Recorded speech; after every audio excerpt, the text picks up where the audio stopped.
आप सभी का हमारे YouTube चैनल पे बहुत बहुत स्वागत है। आइए सुनते हैं विजया एकादशी व्रत की कथा। विजया एकादशी का व्रत हर वर्ष फाल्गुन माह के कृष्ण पक्ष की एकादशी तिथि के दिन विजया एकादशी का व्रत किया जाता है। इस दिन लक्ष्मी नारायण का पूजन किया जाता है।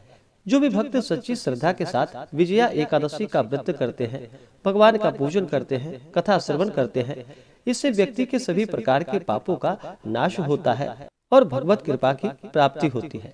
तो आइए सुनते हैं विजया एकादशी व्रत की कथा। तो बोलिए प्रेम से भगवान विष्णु की जय, माता लक्ष्मी की जय। एक समय की बात है कि धर्मराज युधिष्ठिर ने भगवान श्री कृष्ण से पूछा कि हे जनार्दन, फाल्गुन माह के कृष्ण पक्ष की एकादशी का क्या नाम है तथा इसकी क्या विधि है, कृपा करके आप मुझे बतलाइए। भगवान श्री कृष्ण कहने लगे कि हे राजन, फाल्गुन मास के कृष्ण पक्ष की एकादशी का नाम विजया एकादशी है। इसके व्रत के प्रभाव से मनुष्य को विजय की प्राप्ति होती है।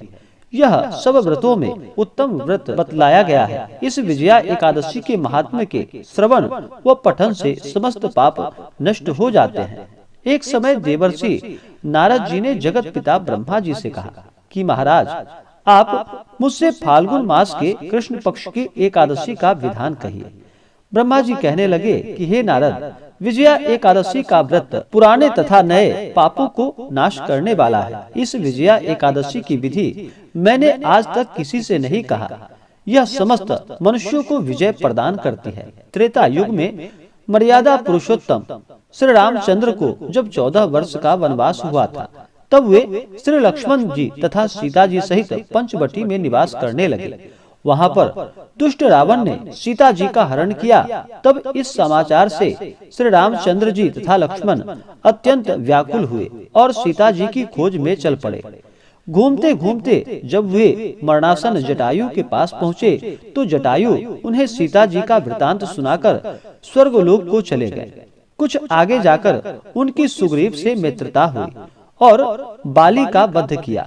हनुमान जी ने लंका में जाकर सीता जी का पता लगाया और उनसे श्री रामचंद्र जी और सुग्रीव की मित्रता का वर्णन किया। वहां से लौटकर हनुमान जी ने भगवान राम के पास आकर सारा वृतांत बतलाया। श्री रामचंद्र जी ने वानर सेना सहित सुग्रीव की सहायता से लंका को प्रस्थान किया। जब श्री रामचंद्र जी समुद्र के किनारे पहुँचे, तब उन्होंने मगरमच्छ आदि से युक्त उस अगाध समुद्र को देखकर लक्ष्मण जी से कहा कि इस समुद्र को हम किस प्रकार पार कर पाएंगे। श्री लक्ष्मण जी ने कहा कि हे पुराण पुरुषोत्तम, आप आदि पुरुष हैं, सब कुछ जानते हैं। यहाँ से आधा योजन दूर पर कुमारी द्वीप में वक्दालभ्य नाम के मुनि रहते हैं। उन्होंने अनेक ब्रह्मा देखे हैं। आप उनके पास जाकर इसका उपाय पूछिए। लक्ष्मण जी के इस प्रकार के वचन को सुनकर श्री रामचंद्र जी वक्दालभ्य ऋषि के पास आए और उनको प्रणाम करके बैठ गए। मुनि ने भी उनको मनुष्य रूप धारण किए हुए पुराण पुरुषोत्तम समझकर उनसे पूछा कि हे आपका आना कैसे हुआ। श्री रामचंद्र जी कहने लगे कि हे महर्षि, मैं अपनी सेना सहित यहाँ आया हूँ और राक्षसों को जीतने के लिए लंका जा रहा हूँ। आप कृपा करके समुद्र पार करने का कोई उपाय बतलाइए। मैं इसी कारण आपके पास आया हूँ। वक्तालभ्य ऋषि बोले कि हे राम, फाल्गुन मास के कृष्ण पक्ष की एकादशी का उत्तम व्रत करने से निश्चय ही आपकी विजय होगी। साथ ही आप समुद्र भी अवश्य पार कर पाओगे।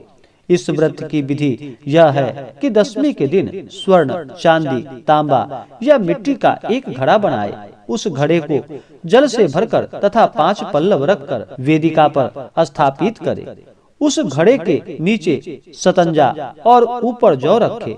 उस पर श्री नारायण भगवान की स्वर्णमयी मूर्ति स्थापित करे। एकादशी के दिन स्नान आदि से निवृत्त होकर धूप दीप नैवेद्य नारियल आदि से भगवान की पूजा करे। तत्पश्चात घड़े के सामने बैठकर दिन व्यतीत करे और रात्रि को भी उसी प्रकार बैठे रहकर जागरण करे। द्वादशी के दिन नित्य नियम से निवृत्त होकर उस घड़े को ब्राह्मण को दे। हे राम, यदि तुम भी इस व्रत को सेनापति के सहित करोगे तो तुम्हारी विजय अवश्य होगी।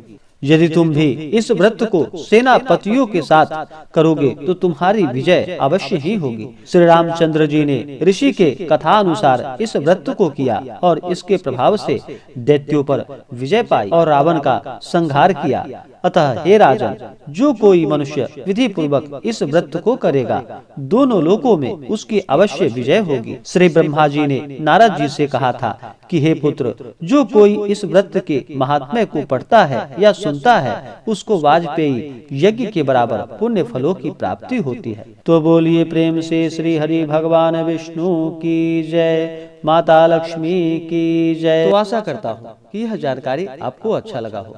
ऐसे ही ज्ञानवर्धक जानकारी प्राप्त करने के लिए हमारे इस चैनल पे अगर आप नए हैं तो चैनल को लाल बटन दबा करके सब्सक्राइब करें, साथ में बेल आइकन घंटी को दबाएं ताकि मेरे वीडियो का नोटिफिकेशन आपको समय से मिलता रहे। वीडियो को लाइक करें, शेयर करें। मिलते हैं फिर अगले वीडियो में, तब तक के लिए धन्यवाद।